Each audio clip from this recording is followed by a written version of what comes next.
Hello, everyone. I'm Jim Longworth, and welcome to another edition of Forsyth County Connections, coming to you from the studios of the Forsyth County Government Center. And we're so glad you joined us today. We have a lot in store for you, a lot of great topics for you, and I hope you'll stick with us.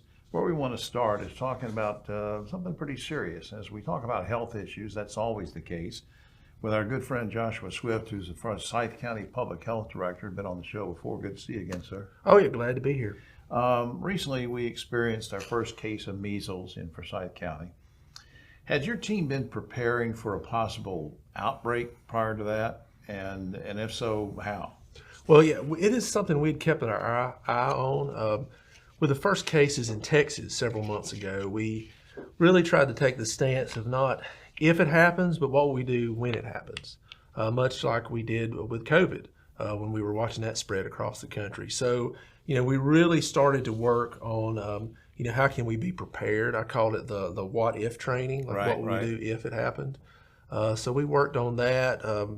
Really, this is something we give that MMR shot, measles, mumps, rubella. We give that vaccine, all the time, and we make sure that children have that, especially as they're getting ready to go into school.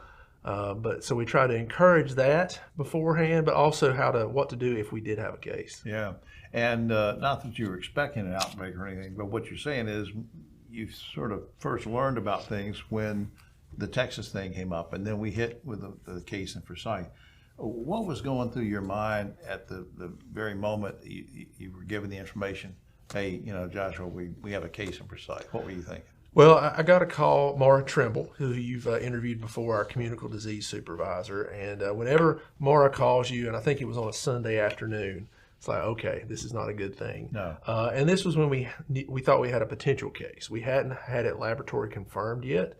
So, in the weeks and really months prior, we had been having, we call them in public health and a lot of businesses, tabletop exercises. So we get a dozen people around the table and we talk about, what would we do?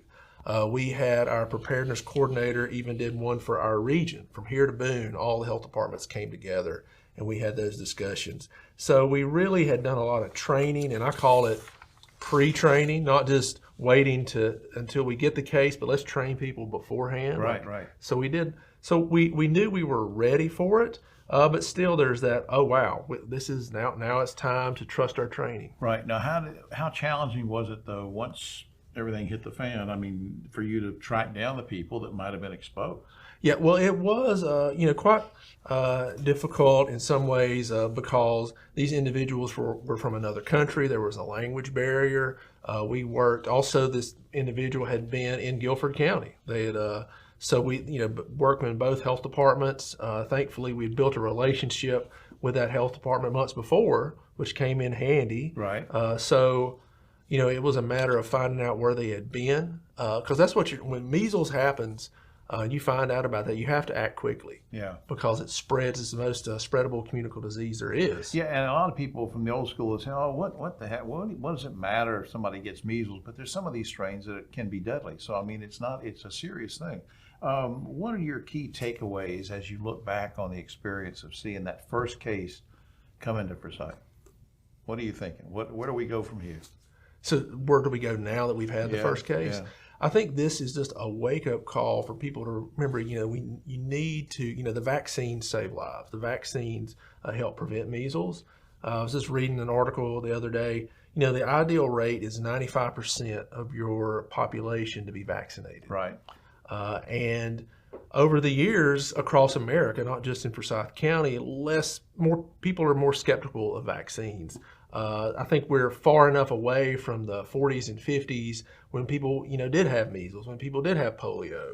So, encouraging people that, hey, vaccines do save lives. Absolutely. Vaccines do prevent illnesses, and just making sure that message is out there. People are informed about their vaccines, but it's available not only at the health department, but at doctors' offices, and, ask your providers. Right, so the cost is not going to be an obstacle to somebody that needs to be vaccinated. No, it shouldn't be an obstacle at all.